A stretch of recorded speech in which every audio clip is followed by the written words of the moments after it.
Bad boys, what you gonna do? Grow old. Bad Boys Ride or Die. This series title would have you thinking the franchise is escalating towards an Avenger-style team-up with the Fast and Furious crew. And based on the shenanigans in Ride or Die, we aren't too far off. Smith and Lawrence by no means are booking their flights to the moon, but the boat engines are revving and their skis are on tight.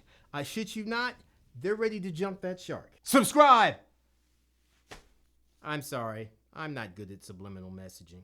The story picks up with Mike Lowrey and Marcus Burnett, played by Smith and Lawrence respectively, hauling ass late for an unknown event. The frantic twists and turns of Lowry's driving in an attempt to make up time has Marcus's stomach in knots. He has to stop for something to quiet the rumbles, but his pleas fall on deaf ears until he threatens to hurl inside Mike's sports car. He's given 90 seconds to get what he needs, but stopping for candy and processed foods is prohibited by his wife, physician, and Mike. This scene sets the tone and pace for the type of movie you're in for, in case you went into it blind. Who are you and where's this rock you've been under? While in the convenience store, the boys conveniently stumble into a holdup perpetrated by one of the dumbest yet patient robbers you've ever seen. They've been in the game so long that Lowrey and Burnett are unfazed by a gun pointed at them. Yeah, right in the face. With quick wit and even faster draw times, they drop this knucklehead and speed out of the scene faster than you can say whip pan. It's revealed that Mike is late for his own wedding. We skip past the exchange of heartfelt nuptials and into a dance circle montage. The groove proves to be too much and Burnett suffers a heart attack seconds away from breaking out the Cabbage Patch. How is this movie going to separate itself from the previous Bad Boys, you wonder? I bet you weren't expecting a Black Panther-style near-death experience where Burnett meets with his former captain on the spirit plane. Captain Howard cradles Burnett in a loving embrace before sending him back to the land of the living, where he gets a new lease on life. Gaining the belief that he is now impervious to danger, he is freed from the shackles of anxiety and the fear of mortal injury. I thought the script might pull a switcheroo with the relationship between the cocksure Lowrey and the forever shaken Burnett.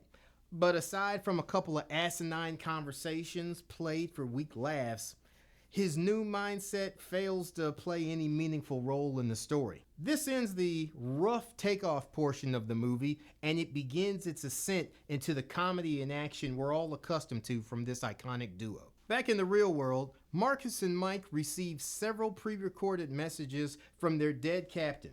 This information comes right on the heels of his reputation getting drugged through the mud as a dirty cop. Well, of course, we all know that shit's not gonna fly with the Bad Boys.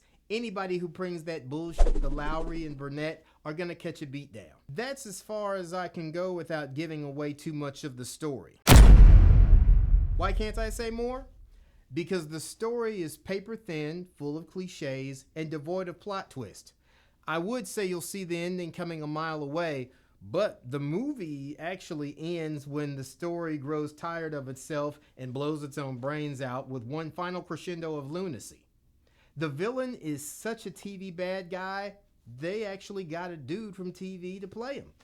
Casting was like, do you know any silver foxes who can give us badass for chump change? Let me make some calls. I hope I'm not spoiling anything when I tell you the bad guy is dun dun dun, an ex-Special Forces agent with the skills to rival the combined expertise of Burnett and Lowrey, bent on revenge. I can't remember this guy's motivation or why anybody would follow him down this path. It looks like he's got about 20 guys behind him, but his vendetta is personal and his anger reaches beyond money. They gave a reason towards the middle, but by then, the movie had conditioned me to zone out and wait for the next set piece, because none of this shit matters anyway. Bad Boys Ride or Die accomplishes the rare feat of being both lazily simplistic and unnecessarily convoluted simultaneously. Kudos. Information is free. Marcus and Mike get their information from Lowry's illegitimate son and breadcrumbs from their dead captain without effort, while the bad guys use hacker magic to arrive wherever they need to be in order to f it up. I miss the days when detectives actually did police work and the bad guys had the inside scoop by way of spies, street smart, and an interconnected culture of money for info. In Ride or Die, we have shootouts, rundowns on foot, and basically that's it. These two things. Rinse and repeat. The boys were either running towards or away from something the whole movie. You know, for a couple of guys over 50, their stuntman really made them seem quite spry for their age. They really got my heart pumping once they started taking the bad guy serious. At its worst, Ride or Die is a farcical rendition of its earlier iterations. BB1 and 2 had some over-the-top action, but I still felt like Smith and Lawrence had to duck and weave to keep from getting shot.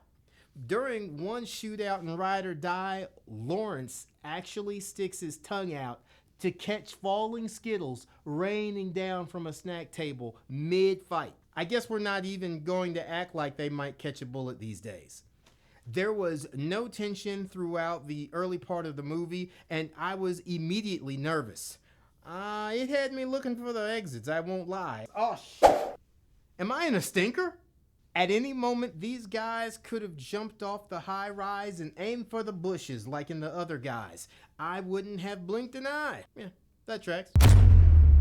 The banter between Smith and Lawrence is just as strong as it ever was and rarely fails to deliver. I forgot to tell you that Vanessa Hudgens is in the movie, so how many marks can I strike off for it really? The rest of the cast is serviceable and offers up a nice sounding board for all of the wisecracks and buffoonery Lowry and Burnett cast off in every direction. The movie's saving grace is its editing and camera angles. Jesus Christ, they know how to put you right in the action. The shift in orientation, tracking shots where the camera follows an object through mid-air, and the awesome transitions were unlike anything out of the first three. Someone went to film school and got a double helping in camera rigging. Money well spent, sir. That being said, I hope they stop with this one. I don't think there's anything left in the tank. The next installment of Bad Boys will have to be them getting into hijinks on a retirement cruise, protecting other sexagenarians from thieving whippersnappers with the intent to steal everyone's hard candy. I can see it now. Bad Boys, Maritime Mayhem. P-knuckle up and catch these hands. I marked Ride or Die with 3 strikes for its slow start, a generic made-for-TV plot, and a level of believability that falls short for even this franchise. I thank all my supporters for watching to the end, and be sure to subscribe. I'm on my road to 100. As for the next time you need your entertainment news or movie reviews, be sure to look to the shadows and back it.